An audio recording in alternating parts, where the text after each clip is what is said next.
zombie Jason lore, I think, how bonkers this movie gets. Yeah.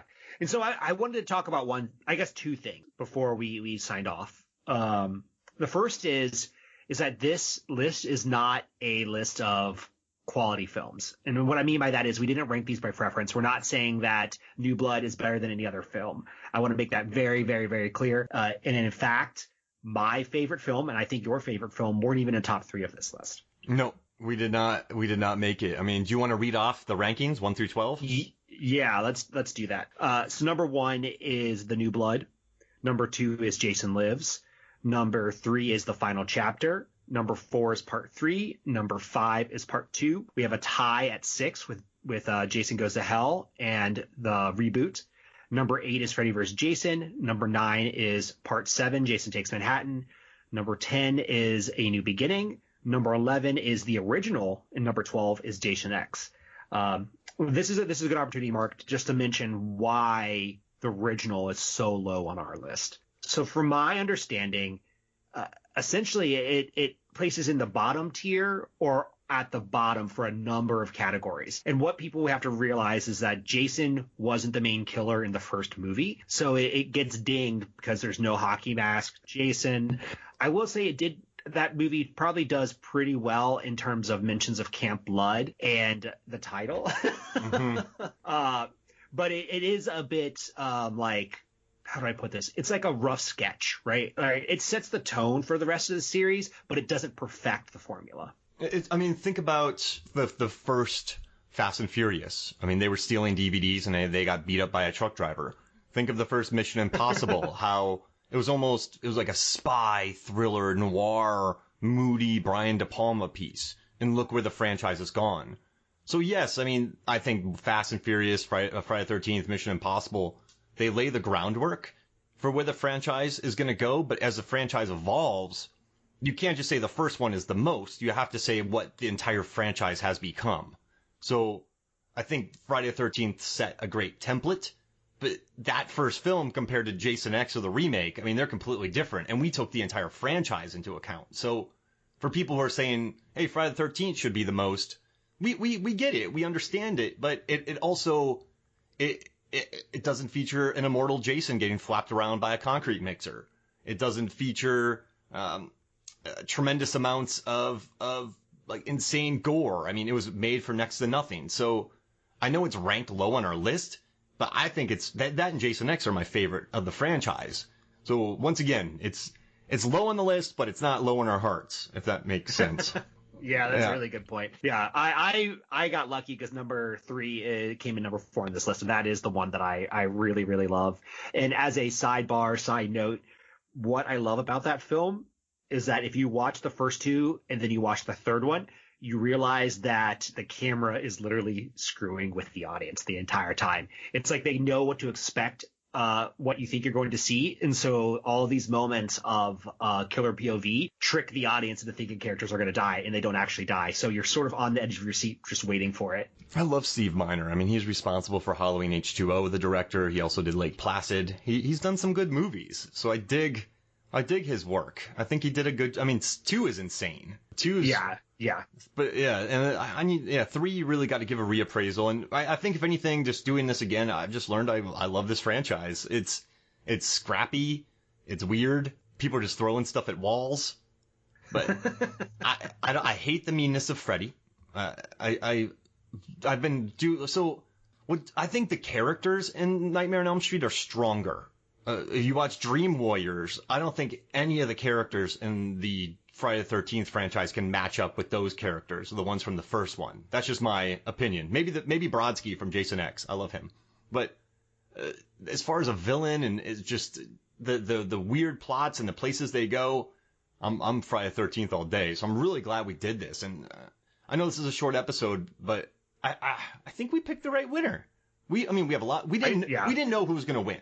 We had no agenda going into this. We just said, these are the staples of it. Let's count it and let's see what happens. And I think our winner happened very organically, and I feel good about it. Was there anything you think we should have added to this list? So we have this list of 18 criteria, but was there anything that you think we either should have added or we were surprised at when we were going through it. No, because, I mean, we don't want to get to 30 categories.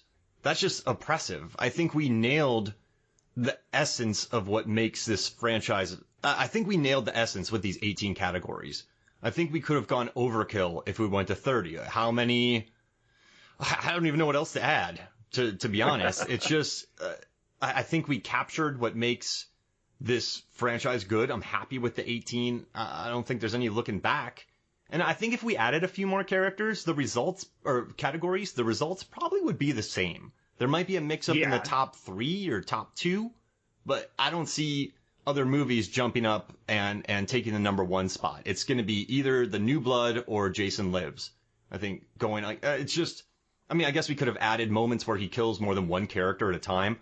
So in Jason X, need to do that. Yeah, exactly. Like, and Freddy goes to hell. No, I'm sorry. Freddy vs. Jason, he spears 2 kids at the same time. And Jason Lives, he triple decapitates people. But for me, it's, I don't know. We got the, we included teleporting moments when in regards to personality moments, and it's just, it's there. It's all there, I think. Yeah. So the one area that I even had a hint that maybe we should do was a final girl ranking. But then I realized that the punishment ranking is essentially a ranking of how much the final girl screws up the main killer. So it's almost, equal. Or screws up the main killer. I gotta go with, okay, I like Rowan LaFontaine from Jason X. 2 is, I forget her name from the second one, where she uses the psychology to defeat Jason. I like her. But best final girl. But then there's always a final girl and the guy. Remember? Because in 4 or 5, it's Corey Feldman hacking him to death while his sister's actually a pretty badass in 5. She puts up a great fight. She dives out the window. Oh, I love that scene. But no, I'm going Roland LaFontaine from Jason X. She freezes him. Yeah. She survives. She knows what's up. She knows what he's capable of. That's what I'm picking. Who's your favorite? Yeah. Do you have a favorite final girl? The final girl from the 3rd movie. Again, that's my favorite. I think that movie is just incredibly underrated. Really, really underrated. And Jason just takes a freaking beating. He just keeps going and going and going, and it is great. And that final scene where he comes running out of the house, chasing after her, or running out of the barn, I should say, is very scary. It's fast Jason. You don't see that very often. Yeah, you know what's interesting too is people talk about the lumbering Jason, and that's why I'm happy New Blood won again, because as I wrote in the film theory video, which you should go watch, go to YouTube, film theory, Jason teleporting. Like, Jason does lumber, and yes, people do trip in the woods, but he runs in the second one. He's fast in the third one. In Jason Lives, he climbs trees. In the 7th one, he explodes through windows. And Jason takes Manhattan. He moves quickly. In the reboot, he has underground caves and he runs. So this weird lumbering vision of him isn't quite correct. And I think New Blood blends that pretty well. You have the slow Jason, but then you have the exploding Jason. So it's another reason why I'm happy New Blood won. It blends both elements of what we think of Jason together. I would say he's efficient. Yeah. He's just very efficient. He might not be as fast as you, but he's not going to screw up. Yeah. I'm serious. I really think of him as an NFL defenseman, like NFL line, like a defensive tackle who's on the end, and they just make short bursts to just destroy the quarterback. That's what I see him as. It saves his energy and then just explodes. He's a big dude. So that's the kind of way I'd have him on my defensive line. Probably a game, then I'd lose my job and he'd get arrested and a lot of people would die.